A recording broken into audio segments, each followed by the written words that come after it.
కేసీఆర్ ఎక్కడున్నాడో దానికి జవాబు చెప్పు. లేడే పార్లమెంట్లో లేవే. ఒక దిక్కు బిల్లు పెడితే కాంగ్రెస్ పార్టీ భుజాల మీద ఎత్తుకున్నది. దానికి అన్ని పార్టీలు మద్దతు చేశారు. చంద్రబాబు నాయుడు మద్దతు చేశాడు, జగన్ మద్దతు చేశాడు, అన్ని పార్టీలు మద్దతు చేశాయి, బీజేపీ మద్దతు చేశాది. సోనియా గాంధీ తల్లి ఆమె భుజ స్కంధాల మీద 4 కోట్ల మంది ప్రజల భారాన్ని ఎత్తుకొని తెలంగాణ రాష్ట్రానికి సంబంధించిన బిల్లు పెట్టి ఆ బిల్లును ఆమోద ముద్ర వేయించారు పార్లమెంట్లో. ఇది సోనియా గాంధీ తల్లి చేసినటువంటి పుణ్యం. ఇది వాస్తవం కాదా? తెలంగాణ ఇచ్చేటప్పుడు నువ్వు ఎక్కడున్నావో చెప్పాలి కేసీఆర్. అరే హరీష్ రావు, నువ్వు కూడా చెప్తున్నా, కేటీఆర్, మీరు అందరు ఎక్కడున్నారా పోయి పార్లమెంట్లో బిల్లు పెట్టేటప్పుడు? నేను ఢిల్లీలో ఉన్న తెలంగాణ జేసీ చైర్మన్గా నేను ఢిల్లీలో ఉన్నా. కోదండరామ్ ఢిల్లీలో ఉన్నాడు, ఓఏజేసి పెడమర్తి రవి, రాజీనామా మీద మేమంతా ఢిల్లీలో కూర్చున్నాం. ఆ రోజు ఏడుచుకుంటూ ఉన్నాం, అమ్మగారి కాళ్ళు మొక్కొచ్చాం. సోనియా గాంధీ గారిది తెలంగాణ బిల్లు పెట్టి మీరు ఆమోద ముద్ర వేయవలసిందే. ఇది వాస్తవం కాదా? మరి నువ్వెక్కడున్నావు భయ్? మాకు అర్థం కాలే. ఇది మీడియా ద్వారా తెలంగాణ ప్రజలకు తప్పుదోవ పట్టించే కార్యక్రమం చేస్తున్నాం. పార్లమెంట్లో బిల్లు పెట్టేటప్పుడు కేసీఆర్ ఎక్కడున్నాడు, కేటీఆర్ అంటాడు ఎక్కడున్నాడు, హరీష్ రావు ఎక్కడున్నాడు? కేసీఆర్ ఢిల్లీలో ఎంపీ కోటర్స్లో కూర్చుండి మందు దాక్కుంటా టీవీ చూసుకుంటా పార్లమెంట్లో బిల్లు పెట్టారా? ఏం జరుగుతుందో సినిమా చూసినట్టు చూసుకుంటూ ఉన్నది వాస్తవం కాదా? ఇది చెప్పు మాకు. మరి ఇవన్నీ తెలంగాణకు సంబంధించిన బిల్లు పెట్టేటప్పుడు పార్లమెంట్లో పెట్టేటప్పుడు లేవు. మరి ఎట్లా తెలంగాణ తెచ్చినట్టు నువ్వు? తెలంగాణ ప్రజలు చెప్పుబట్టి కొడతాడు, జాగ్రత్త. అరే కేటీఆర్, మిమ్మల్ని తరిమేసే రోజులు దగ్గర పడ్డాయి. కేసీఆర్ని కానీ కేటీఆర్ని కానీ హరీష్ రావు కానీ చెప్పులు అందుకొని చంపి ఈ రాష్ట్రం నుంచి తరిమేసే రోజులు దగ్గర పడ్డాయి. తెలంగాణ ఎవడబ్బ సొమ్మురా? ఎవడరా తెచ్చింది తెలంగాణ? తెలంగాణ తెచ్చింది మేము. తెలంగాణ కోసం కొట్లాడింది మేము. చంద్రబాబు నాయుడు గారిని ఒప్పించింది నేను, జగన్ గారిని ఒప్పించింది నేను, లేఖలు ఇప్పించింది నేను. తెలంగాణ ప్రజలంతా ఉద్యమం చేసింది తెలంగాణ ప్రజలు. ఇచ్చింది మా సోనియా గాంధీ తల్లి. ఎక్కడరా నువ్వు చేసింది?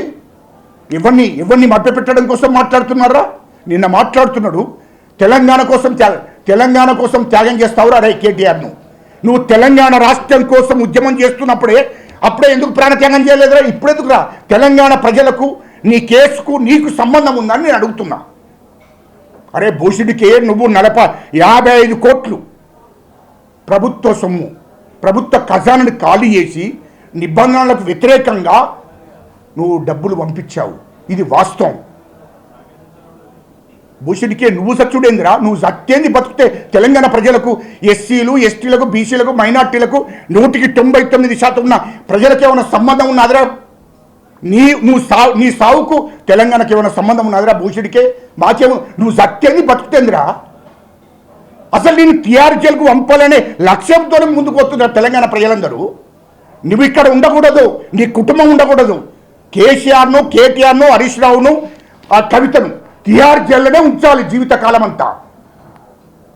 అరే మిమ్మల్ని జైలుకి ఎప్పుడు పంపుతారో అని తెలంగాణ ప్రజలు చూస్తున్నారు. అది గుర్తుపట్టుకో కేటీఆర్. నువ్వు ఇష్టం వచ్చినట్టు తెలంగాణ కోసం భూషుడికే తెలంగాణ ఉద్యమం 1200 మంది బిడ్డలు చనిపోయినప్పుడే ఏనాడు కూడా మరి ప్రాణత్యాగానికి సిద్ధపడలేదని అడుగుతున్నా. ఆడు హరీష్ రావు ఎప్పుడైనా మరి అప్పుడే ప్రాణం తీసుకోలేదేంద్రా భయ్? మాకు చనిపోలేంతా మా వాళ్ళు, బతికింది సెంటిమెంట్ని ఉపయోగించుకున్నది మీరు. వీళ్ళు తెలంగాణ వచ్చిన తర్వాత ఈ రాష్ట్రాన్ని 2014లో మీరు అధికారంలోకి వచ్చినాక మీరు ఎప్పుడైతే టీఆర్ఎస్ పార్టీ ఈ రాష్ట్రంలో అధికారం వచ్చిందో ఎస్సీలను మళ్ళీ 100 ఎస్సీలను ఎస్టీలను బీసీలను మళ్ళీ 100 సంవత్సరాలు వెనక్కు నెట్టేశారు. ఇది వాస్తవం కాదా? తెలంగాణ వచ్చిన తర్వాత నీళ్లు లేవు, నిధులు లేవు, ఉద్యోగాలు లేవు, బతకడానికి కూడా కష్టం ఉండే పరిస్థితి తీసుకొచ్చారు రాష్ట్రంలో. ఈ అట్టడుగు వర్గాలు బతకడానికి కూడా వీలు లేకుండా చేశారు. ఇది వాస్తవం కాదా? ఇయ్యలో తెలంగాణ రాష్ట్రాన్ని దోషేశారు. 7 లక్షల కోట్ల అప్పు, ఈ భారతదేశానికి స్వతంత్రం వచ్చినప్పటి నుండి ఇప్పటిదాకా కనీసం 1,00,000 కోట్లు అప్పు చేయలే ఉమ్మడి రాష్ట్రం ఉన్నప్పుడు కూడా. అరే దుర్మార్గుడా, కేసీఆర్ ఈ రాష్ట్రానికి దరిద్రంగా ఎప్పుడైతే ముఖ్యమంత్రి అయిందో అప్పటి నుండి దరిద్రం చుట్టుకొని ఈ రాష్ట్ర ప్రజల, తెలంగాణ రాష్ట్ర ప్రజల రక్తాన్ని పీల్చుకొని 7 లక్షల కోట్ల అప్పు చేశారు మీరు. 7 లక్షల కోట్ల అప్పు చేసి 3 లక్షల కోట్లు దోషేశారు. ఇది వాస్తవం కాదా? 4 లక్షల కోట్లు ఈ రాష్ట్రం కోసం ఖర్చు పెట్టిందని చెప్పి 3 లక్షల కోట్లు దోషేశారు. ఈ తెలంగాణ చుట్టూ, హైదరాబాద్ చుట్టూ ఉన్నటువంటి 30,000 ఎకరాల భూమి, ఇది వాస్తవం చెప్తున్నా, వాస్తవాలే నేను మాట్లాడేటి, అబద్ధాలు ఆరోపణలు కాదు. ఇప్పుడు విచారణ జరుగుతుంది. ఆ 30,000 ఎకరాలు ఎక్కడిది? నిజాంకు సంబంధించిన నిజాం వంశస్థుల్ని, దానికోసమే ధరణి తీసుకొచ్చాడు. ఈ పేద ప్రజల కోసం కాదు ధరణి తీసుకొచ్చింది. మళ్ళీ తెలంగాణలో దొరల భూములను దొరలకు ఇప్పియాలనే ఆలోచనతోని ఈ దొరల భూములు ఆనాడు నక్సలైట్ల భయానికి ఆ భూములన్నీ వదిలేసి వచ్చిన దొరలు తిరిగి మళ్ళీ వాళ్ళ భూములను వాళ్ళని దక్కించడం కోసమే ధరణి తీసుకొచ్చాడు. ఇక్కడ నిజాంకు సంబంధించిన భూములు, నిజాం వంశస్థులకు సంబంధించిన భూములను 30,000 ఎకరాల భూమిని వాళ్ళు కబ్జా చేయడం కోసమే ధరణి తీసుకొచ్చాడు కేసీఆర్ ముఖ్యమంత్రిగా. ఆ 30,000 ఎకరాల భూమి బినామీల పేరు మీద చేశాడు.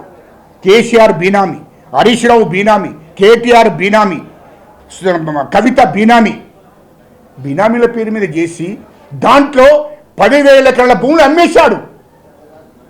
అది ఎక్కడ భూమి? ఆ ఫైల్లోనే గయాబ్ చేశాడు మాజీ ముఖ్యమంత్రి కేటీఆర్. ఆ ఫైల్లోనే గాయాబ్ చేశాడు. అయినా కూడా రాష్ట్ర ప్రభుత్వం దాని మీద విచారణ చేపట్టింది. ఇది వాస్తవం. 30,000 ఎకరాల భూమి ఎవడబ్బ సొత్తురా? ఇది ఎవడు గుట్టిర్రా? మీరంతా కేసీఆర్, హరీష్ రావు, కేటీఆర్ ఎవడి గుట్టిర్రా? దళితుల గుట్టిర్రా, లేకుంటే బీసీల గుట్టిర్రా? పోయి మీరు లేకుంటే రెడ్ల గుట్టిర్రా? భూషుడికే ఎవరి గుట్టిర్రని ఈ ఆస్తులు, తెలంగాణ ఆస్తులని దోషేశారు. ఇది వాస్తవం కాదా? దీనికి జవాబు చెప్పండి. వాడు అంటుడు నిన్న ఏసీబీ వాళ్ళు విచారణకు తెస్తే నేను తెలంగాణ కోసం ప్రాణం. భూషుడికే తెలంగాణ ఉద్యమం జరుగుతున్నప్పుడు 1,200 మంది ఎస్సీలు, ఎస్టీలు, బీసీలు చనిపోతున్నప్పుడే నువ్వు చావలేదు. హాయిగా తినుకుంటా, తాక్కుంటా ఎంజాయ్ చేశావు. నువ్వు మాటిచ్చి తప్పరారా భూషుడికే? ఏమైందిరా? 3 ఎకరాల భూమి మాది. దళితులకు 3 ఎకరాల భూమి ఇస్తారన్నారా? ఇచ్చారా? దళిత బంధు ఇస్తారన్నారు, ఇచ్చారా? మరి ఏది? ఉద్యోగాలు ఇస్తారన్నారు, ఇచ్చారా? ఏమైనా ఇవన్నీ హామీలు? నీ హామీల సంగతి చెప్పు. 10 ఏళ్ళు పరిపాలించారు కదా కాంగ్రెస్ అధికారంలోకి వచ్చి సంవత్సరం అవుతుంది. సంవత్సరం వరకే ఏమైంది? ఎవడరా? నువ్వెవడరా అడుగుతాడికి? తెలంగాణ ప్రజలు అడుగుతారు, తెలంగాణ రైతులు అడుగుతారు, తెలంగాణ విద్యార్థులు అడుగుతారు, తెలంగాణ యువత అడుగుతుంది. ఏం కావాలో వాళ్ళు అడుగుతారు, రోడ్డు మీదకి వస్తారు. వాళ్ళకు అంటే ఇయ్యనప్పుడు నువ్వెవడరా అడగడానికి? తెలంగాణ నీ అబ్బసొత్తా? మేమందరం తెలంగాణ కోసం ఉద్యమం చేసినాము, పోరాటాలు చేసినాము, మేము అడగాలి. నీకే బక్రా? 3 లక్షల కోట్లు దోసుకున్నోడివి, 30,000 ఎకరాల భూమిని కబ్జా పెట్టినోడివి నువ్వు అడుగుతావా? ఇక్కడ చూడండి, ఈ ఫార్ములా, ఈ రేసులో ఈ ఫార్ములా 55 కోట్ల రూపాయలు 55 కోట్ల రూపాయలు ఆర్బీఐ నిబంధనలను ఉల్లంఘించాడు.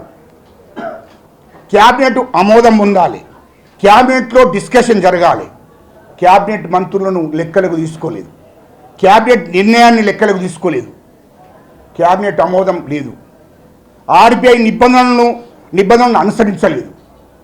మూడవది ఎన్నికల కోడ్ ఉండగా క్యాబినెట్ నిర్ణయాన్ని, క్యాబినెట్లో చర్చ జరగాలి, క్యాబినెట్ ఆమోదం పొందాలి, అది జరగలే. ఆర్బీఐ పర్మిషన్ తీసుకోవాలి 55 కోట్లు పంపుతున్నప్పుడు. ఆర్బీఐ నిబంధనలను కూడా పక్కకు పెట్టి ఎన్నికల కోడ్ ఉండగా 55 కోట్లు నువ్వు పంపించడమంటే, 55 కోట్లు దోషేసడమంటే ఎంత దుర్మార్గమైన వ్యవహారం రా ఇది. 55 కోట్లు ఇవ్వడపు సొమ్మురా. 55 కోట్ల రూపాయలు నువ్వు ప్రభుత్వ ఖజానాల నుండి, ఎంత ధైర్యం రా నీకు? ఎన్నికల కోడ్ ఉంది ఒకవైపు, ఆర్బీఐ పర్మిషన్ తీసుకోలేదు, రెండోది క్యాబినెట్ ఆమోదం చేయాలి, క్యాబినెట్ కూడా లెక్కలకు తీసుకోలే నువ్వు. నీ సొంత డబ్బు లెక్క, నీ అబ్బ సొత్తు లెక్క తెలంగాణకు నువ్వు పుట్టినావురా భయ్? ఎవడబ్బ సొత్తు అనుకున్నావురా డబ్బులు? 55 కోట్లు, అది ప్రజల సొమ్ము, ప్రభుత్వం సొమ్ము. ఆ ఖజానాను ఖాళీ చేసి పంపించావు. ఇది వాస్తవాలు ప్రజలకు చెప్పాలరా భయ్. ఈ ప్రజలు తప్పుదో పట్టిస్తున్నారు. ఇంత దొంగతనం చేసి కూడా ప్రజలు తప్పుదో పట్టిస్తున్నావు ఏంద్ర భయ్? చట్టాన్ని చేతులకు తీసుకున్నావు, రాజ్యాంగాన్ని నువ్వు అనుసరించలే, చట్టాలను చేతులకు తీసుకున్నావు, చట్టాన్ని నువ్వు పక్కకు పెట్టావు. నీ ఇష్టం వచ్చినట్టు పరిపాలన చేశారు, ఇష్టం వచ్చినట్టు ప్రభుత్వ ఖజానా నుండి ఖాళీ చేయించావు. ఇది ఒక్కటే కాదు, నీవు వేయించింది ఇంకా 1000 కోట్లు.